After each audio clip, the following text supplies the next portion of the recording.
Okay, so hey, it's AceLewis.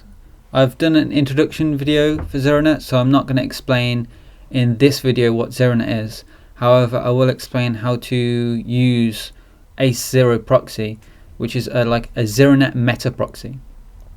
So one of the problems I saw online was when people used ZeroNet proxies, they would link using the ZeroNet proxy, but then the ZeroNet proxy would go down.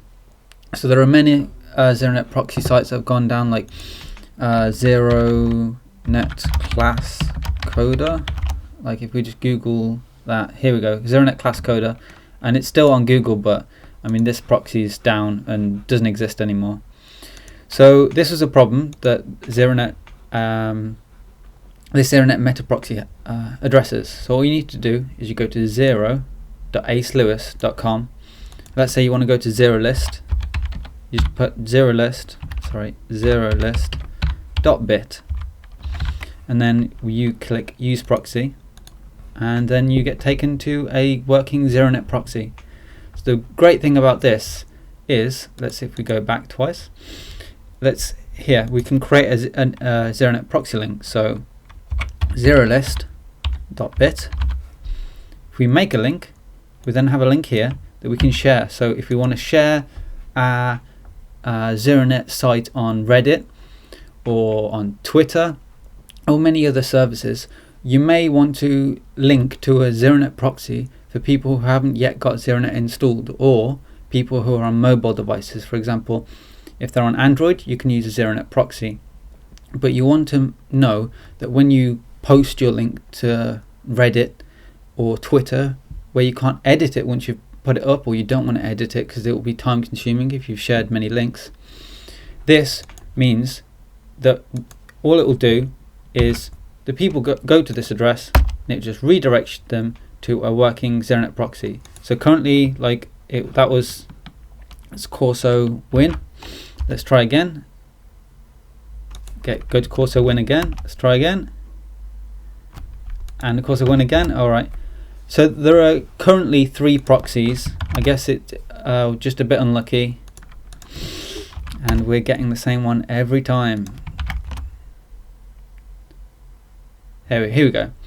So there's only ZeroNet, and I don't want to keep doing this to show you all the ones that are in it. Okay, we got lucky. So Kindly, Find Me, only ZeroNet, and of course I win. But these are ZeroNet proxies. However, if these go down, or if they change their URL, I just update it.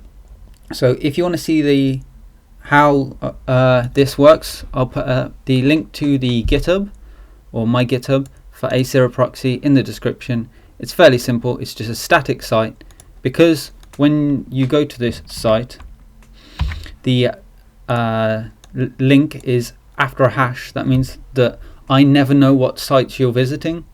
But one thing to know is the ZeroNet proxies that you go to 100% know the site you're going to. They're a proxy, so I would recommend that you don't sign in on ZeroNet proxies. Now these ZeroNet proxies are probably not going to steal your password, and they're probably not going to track you. However, it's possible that they can. So if you want to remain anonymous and be secure, I'd recommend you not to use ZeroNet proxies to log in to ZeroNet.